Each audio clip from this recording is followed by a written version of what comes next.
Китай бьет санкциями по России, в украинской разведке осуждают действия Павла Дурова, а на израильского премьера Нетаньяху могут выдать ордер на арест. В эфире «Нехта» самые важные и интересные новости к этому часу.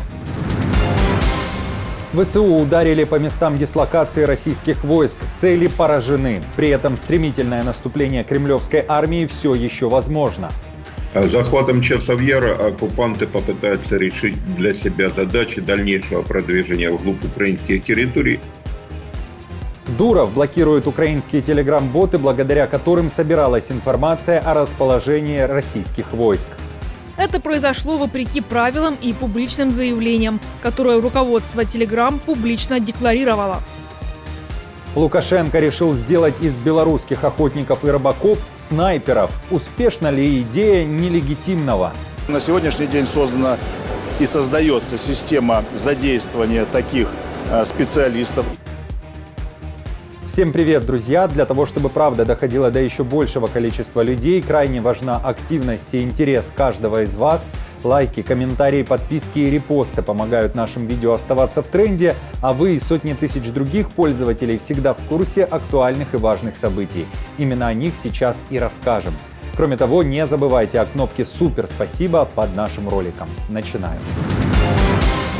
Российское наступление на Донбассе может быть стремительным, если украинские силы не попытаются удерживать позиции на той линии обороны, которая находится недалеко от Авдеевки. Об обстановке на линии фронта пишет Американский институт изучения войны. Аналитики также уверены, что оккупанты не добились тактических успехов к западу от Очеретина, Соловьева, Бердычей и Семеновки после вывода украинских сил с позиций в этом районе. Это говорит о том, что ВСУ сохраняют возможности замедлять продвижение РФ, резюмирует Институт изучения войны. Бои продолжаются и в районе города Часов Яр. Захватом Часов Яра оккупанты попытаются решить для себя задачи дальнейшего продвижения вглубь украинских территорий, а именно ключевым пунктом украинской обороны это Дружковка, Константинка, Славянск и, соответственно, Краматорск. Но на данный момент продвижения оккупантов в районе Часов Яра нет. Это признают и сами оккупанты. Признают активный характер обороны вооруженных сил Украины. Кроме того, следует отметить, что несмотря на передислокацию на Часовьярское направление дополнительных подразделений вооруженных сил Российской Федерации, активное использование штурмовой авиации, в частности Су-25 и нанесение ударов по позициям вооруженных сил Украины с использованием ФАБов и КАБов, возможности дальнейшего продвижения оккупантов блокируются вооруженными силами Украины. Новая военная цель для ВСУ может появиться всего в нескольких десятках километрах от границ с Украиной. В Белгородской области оккупанты, вероятно, строят новый военный аэродром. Спутниковые снимки большой стройки публикуют Асинт-аналитики. По их информации, взлетная полоса длиной практически в 2000 метров появилась в 9 километрах к западу от населенного пункта Алексеевка, который Асинт-исследователи называют одним из логистических хабов оккупантов. Аналитики предполагают, что этот аэродром может быть использован как новая точка дислокации военных вертолетов, которая по сути окажется в зоне досягаемости украинских дронов. Официальной информации о появлении этого аэродрома в 75 километрах от границ Украины пока не было. Напомню, в украинской разведке ранее сообщали, что военно-транспортные самолеты РФ доставляют грузы военного значения непосредственно в Белгород. ВСУ двумя авиаударами нанесли разрушительный удар по оккупантам. Ликвидирован личный состав кремлевской армии в Донецкой области и Запорожской. Кадры точных попаданий по объектам, где находились российские военные, опубликовал главнокомандующий ВСУ Александр Сырский. Он добавил, что оккупанты не спрячутся, за ними идет слежка. Какими типами ракет был нанесен этот удар, Сырский не уточняет, но говорит, что цели поражены. Полное видео вы сможете найти в нашем телеграме. Тем временем Украина уже в этом году получит первые F-16. Об этом на днях заявили в Пентагоне. Издание Business Insider пишет, что украинское небо станет самым опасным полем боя для этих самолетов за всю их историю. Среди угроз, с которыми столкнутся украинские истребители, F-16 – передовые российские системы ПВО, такие как С-300 и высокоэффективные С-400, внушительный парк Су-35 и МиГ-31, вооруженных ракетами класса «Воздух-воздух» большой дальности, Р-37 и мощными радарами, и самолеты раннего предупреждения, которые могут обнаружить их за сотни миль. Украинские эксперты также считают, что пока Запад медлил с решением о передаче этих самолетов, россияне смогли подготовиться к возможному появлению истребителей. В воздушных силах Украины заявили, что для того, чтобы уберечь F-16, россиян будут вводить в заблуждение с помощью набора различных методов. Это была цитата. Конечно же, детали никто не раскрывает. Реальный эффект, который эти самолеты смогут принести, мы поймем только после того, когда будет сформирован тот список вооружений воздух-воздух, воздух-земля, который будет передан Украине. Кроме того, F-16 на самом деле может быть и носителем дополнительного оборудования. Есть специальные средства радиоэлектронной борьбы, радиоэлектронной разведки, которые могут крепиться к этому самолету фактически на подвеске для вооружения. И тогда самолет расширяет свои возможности, в том числе это позволяет видеть намного дальше. И в том числе при необходимости, например, ставить те или иные, условно говоря, помехи, например, для систем, которые зависят от работы GPS, GLONASS, ну и других средств вооружения. Например, это крылатые ракеты, это баллистические ракеты или, например, те же дроны камикадзе. Украинские телеграм-боты, которые помогали украинским спецслужбам в войне с Россией, в частности сбором информации о расположении войск и объектов оккупантов, были заблокированы в воскресенье вечером. В украинской разведке заявили, что администрация Telegram не держит свое слово. Руководство платформы Telegram необоснованно заблокировало ряд официальных ботов, которые противодействовали военной агрессии России против Украины. В том числе заблокирован главный бот разведки. Это произошло вопреки правилам и публичным заявлениям, которые руководство Telegram публично декларировало. Меньше чем через сутки часть ботов вновь заработала, вновь функционирует бот украинской разведки и службы безопасности Украины. Напомню, Павел Дуров буквально 24 апреля писал, что мессенджер продолжает банить аккаунты и телеграм-боты, которые собирают координаты для точечных ударов. Reuters со ссылкой на свои источники в Telegram пишет о том, что чат-боты украинских силовиков были временно отключены из-за ложного срабатывания. Китайским компаниям приходится уходить в подполье из-за российских платежей. Например, некоторые производители бытовой техники не могут поставлять свои товары в Россию, потому что крупные банки ввели ограничения таких транзакций, опасаясь санкций США, сообщает Reuters. Кроме того, в Китае заявили, что сейчас якобы США больше помогает России, а не Китай.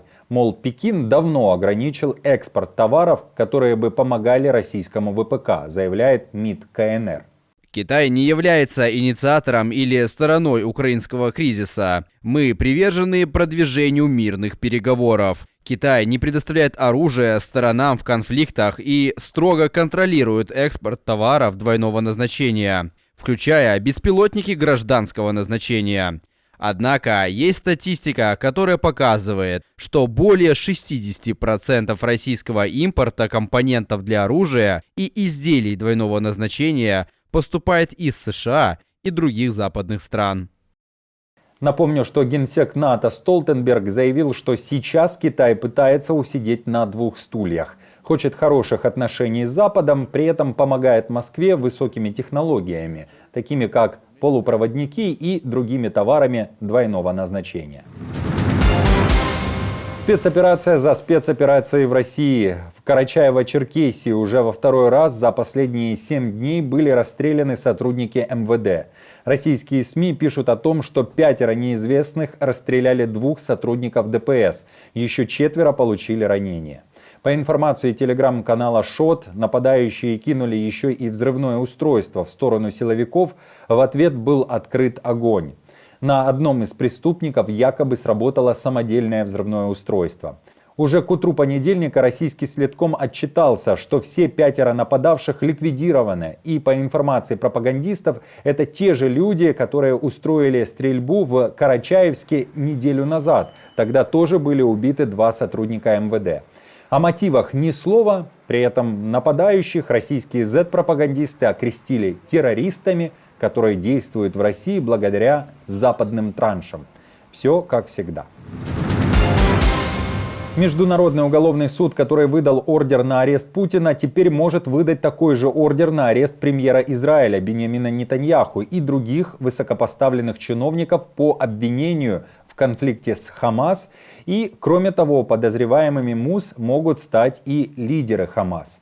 Об этом пишет New York Times.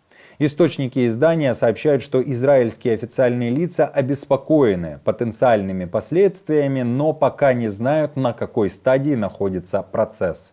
Источники, которые сливают эту информацию, они находятся в окружении главы правительства, да, то есть информация идет именно оттуда, о том, что, возможно, уже прямо на этой неделе Международный уголовный суд выдаст эти ордера на арест. Теперь понятно, что для Израиля это очень тяжелый удар, потому что если это действительно произойдет, это будет означать, что Израиль находится в группе стран, такими как Россия, которые считаются нарушителями международного права.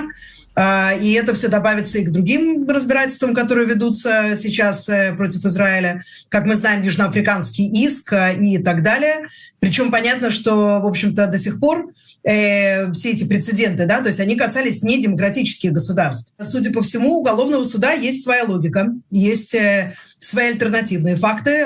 И если сейчас действительно произойдет вот это неизбежное, похоже на то, что мы уже там, на финишной прямой, как бы, да, то есть, последствия для моей страны, они могут быть совершенно непредсказуемы, да, то есть тут ситуация действительно очень сложная. Охотники и рыбаки Беларуси станут снайперами. Пропагандисты Лукашенко решили рассказывать, как надо родину любить. В эфире телеканалов республики вышли сюжеты о том, как Минску необходимо готовиться к пресловутому нападению. А потому даже любители выловить рыбку из пруда должны взять в руки снайперские винтовки. В белорусском обществе охотников и рыболовов точно будет как минимум один снайпер. Это председатель этого общества Шуневич. Он заявил, что пройдет спецпереподготовку. И уверяет, что таких же желающих якобы так много, что превысило его ожидания. Это цитата. Правда, точное количество не назвал, но уточнил, что в обществе порядка 60 тысяч белорусов. На сегодняшний день создана и создается система задействования таких специалистов, их переобучения. Министерство обороны этот процесс уже организовало. И мы будем постепенно увеличивать потенциальное количество тех людей, которые в случае необходимости могут быть применены как специалисты очень узконаправленного хирургического, так сказать, инструмента в военных действиях. Друзья, спасибо вам за поддержку, вы наша опора. И напомню, что ваша помощь и участие помогает нам делать работу и видеться с вами каждый день. Постоянных донаторов и их комментарии вы видите сейчас на экране. Мы благодарны за эту поддержку. Если же вы хотите присоединиться к их числу, нажимайте на кнопку «Спасибо» под нашим роликом или становитесь постоянным спонсором. Эти кнопки, повторюсь, можно найти сразу под нашими роликами. Мы с командой продолжаем следить за самыми важными новостями. Оперативную информацию от Нехта ищите, как всегда, в телеграм-каналах или на платформе X. Спасибо за доверие и то, что остаетесь с нами. До новых встреч и хороших вам новостей.